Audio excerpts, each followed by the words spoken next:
নমস্কাৰ, মোৰ নাম মতিলাল ৰায়। মই চালাহাটী মণ্ডলৰ অবিচি মৰ্চাৰ প্ৰেচিডেণ্ট। আজি আমাৰ এই 12 নং চালাহাটী সমষ্টিৰ আমাৰ অসমৰ সন্মানীয় বিজেপিৰ সভাপতি দিলীপ শইকীয়া ডাঙৰীয়াই CAG প্ৰাৰ্থী টিকেট দিছে আৰু সেই প্ৰাৰ্থীজন আমাৰ এই চালাহাটী সমষ্টিৰ একচুৱেলি ভোটাৰ নহয়। আৰু সেইকাৰণে আমি আজি গোটাই আমাৰ চালাহাটী সমষ্টিবাসী আমাৰ যিখিনি কাৰ্যকৰ্তা আছে আমি আজি সকলোৱে আমি অসন্তুষ্টি হৈছোঁ। আৰু তাৰ কাৰণে আজি আমাৰ গোটাই চালাহাটীবাসী আমাৰ ৰাইজে আমাৰ যিখিনি কাৰ্যকৰ্তা আছে আজি কিন্তু সকলোৱে দুখ প্ৰকাশ কৰিছে।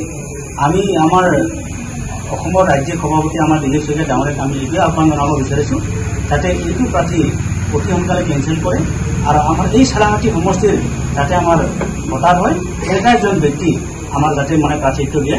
তাৰ কাৰণে আমি তেখেতক আমি সকলোৱে আমি অনুৰোধ জনাইছোঁ যাতে এই প্ৰাৰ্থীজন কেঞ্চেল কৰি আমাৰ চালাহাটী ভোটাৰৰ যাতে প্ৰাৰ্থীজন দিয়ে, সেইটোকে আমি সকলোকে আমি অনুৰোধ জনাইছোঁ।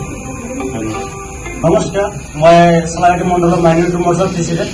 দাদাক কথাখিনি যে কওঁ মই একমত আছোঁ তাৰ লগত।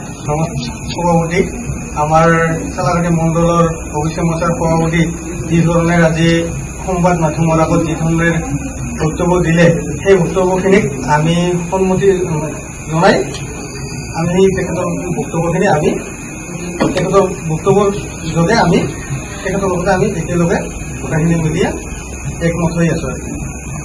নমস্কাৰ, মই চালাহাটী মণ্ডল সম্পাদক হয়।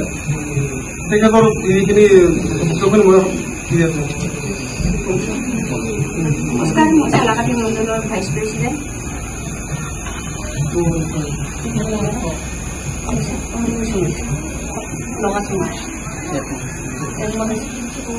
নমস্কাৰ, মই চালাহাটী মণ্ডলৰ ছেক্ৰেটাৰী। আমাৰ অবিচি মৰ্চাৰ প্ৰেচিডেণ্টে যি বক্তব্য ৰাখিছে সেইটোক আমি একেলগত দিবলৈ সন্মতি। নমস্কাৰ, মই চালাহাটী মণ্ডলৰ ট্ৰেজাৰ হয়। মই মণ্ডলৰ লগত সন্মতি জনাইছোঁ। নমস্কাৰ, মোৰ নাম বুধবাৰী মুছাহাৰী। মই চালাহাটী মণ্ডলৰ মহিলা মৰ্চা সভানেত্ৰী হয়।